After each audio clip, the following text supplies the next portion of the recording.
Really difficult concept to understand. And as someone who's almost completed medical school now, I've certainly been accustomed to learning difficult concepts and really spending time trying to learn them because I've been tested on them.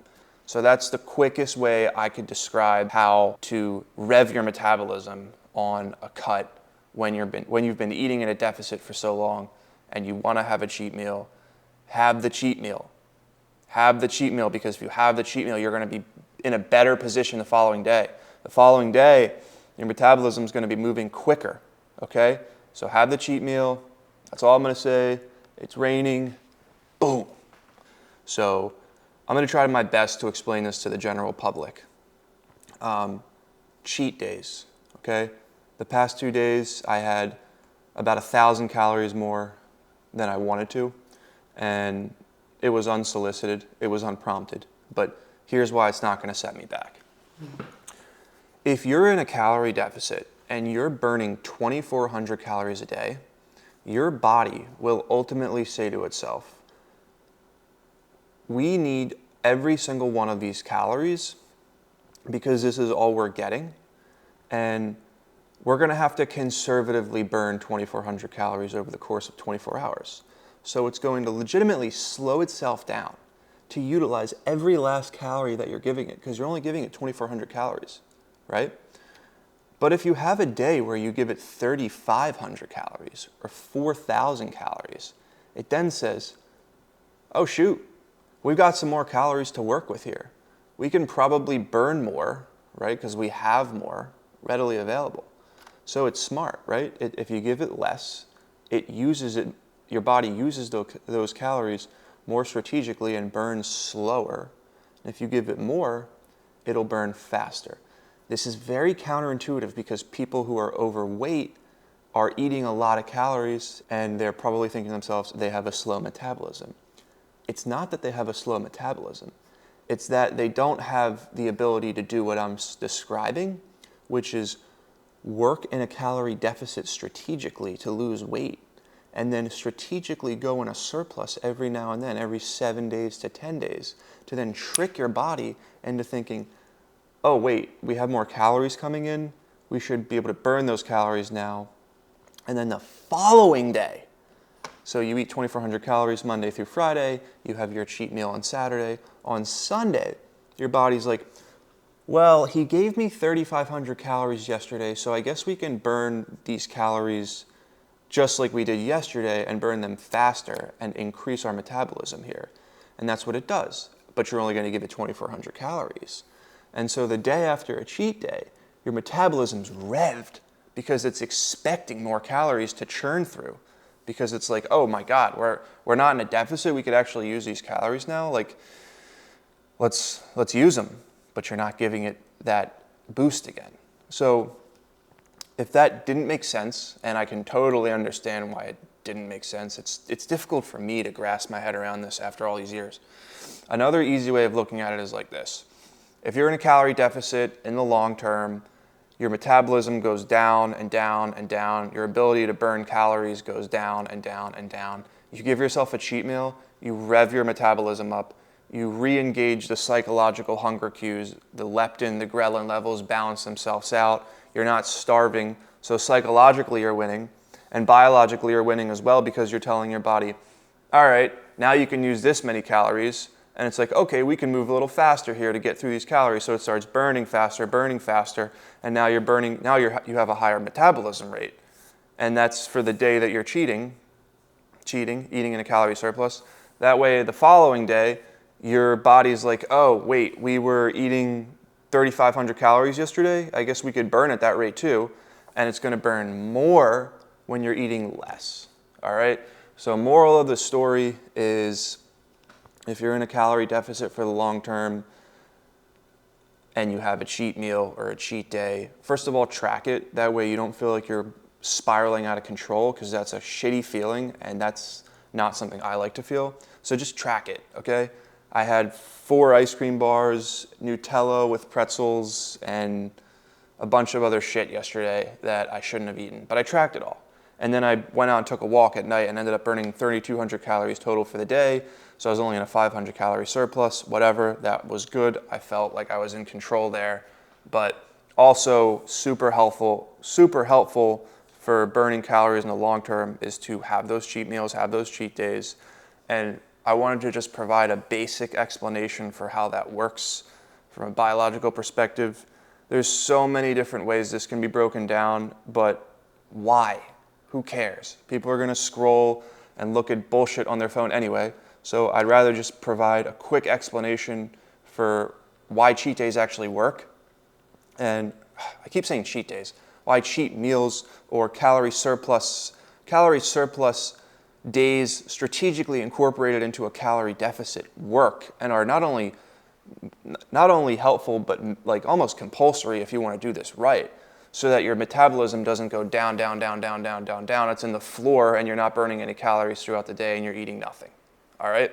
Number one, if you're in a calorie deficit for a long time, you're eating 2,000 calories, 2,400 calories, your metabolism gets lower and lower.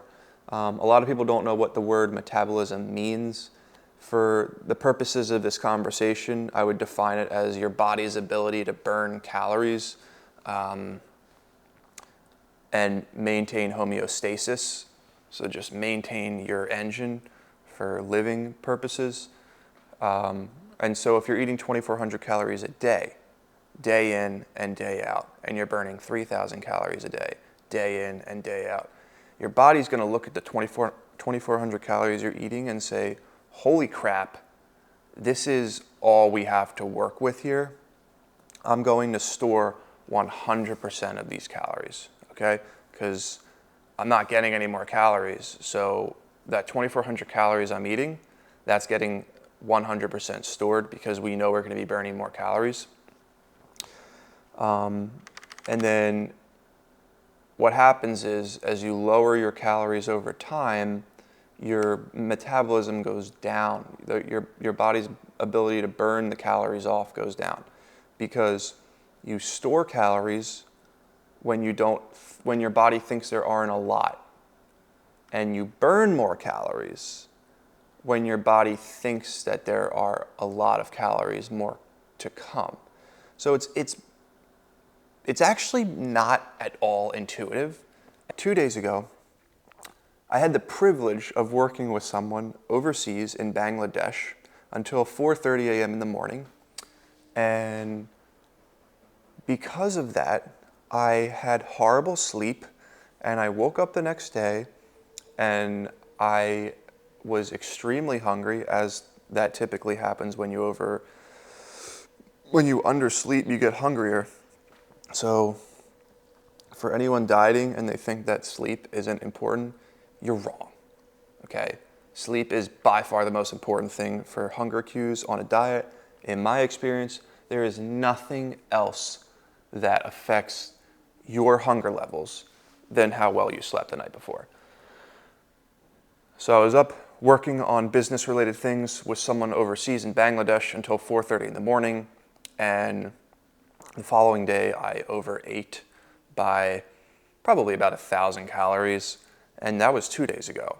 And then yesterday, I ate great the whole day, and I ate about 2,400 calories total.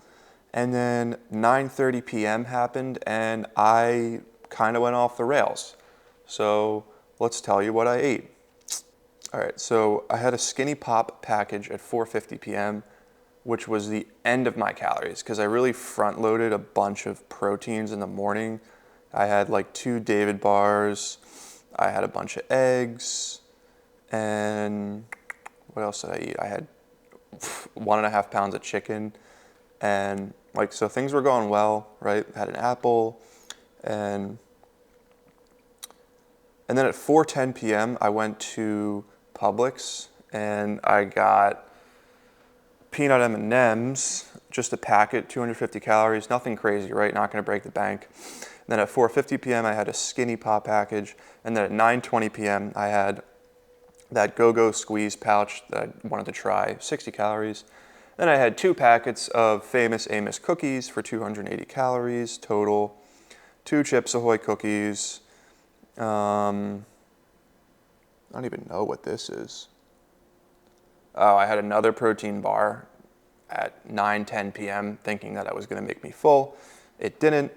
So then I had another fruit ice pop, and then I made myself a whole nother meal at 9:30 p.m. with 2 eggs, 2 slices of Dave's Killer Bread. I had red grapefruit, the Del Monte brand. It's so good. It's like these little containers.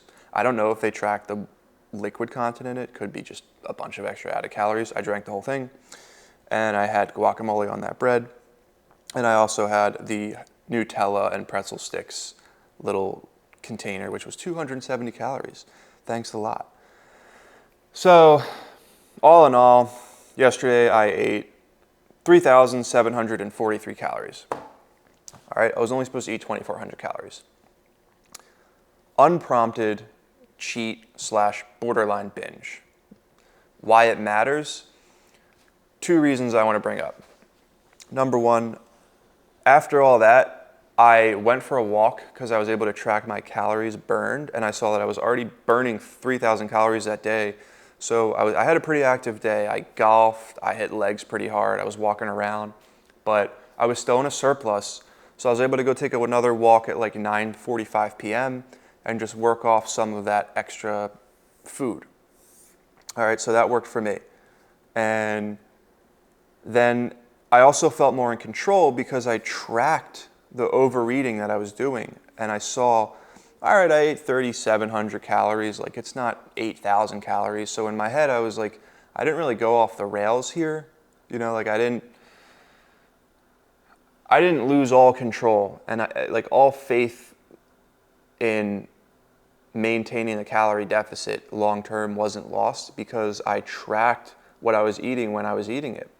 And then having the fitness tracker allows me to burn calories to get closer to neutral or even in a slight surplus yesterday. And then I woke up and I weighed myself and I was 215, which is right where I wanted to be.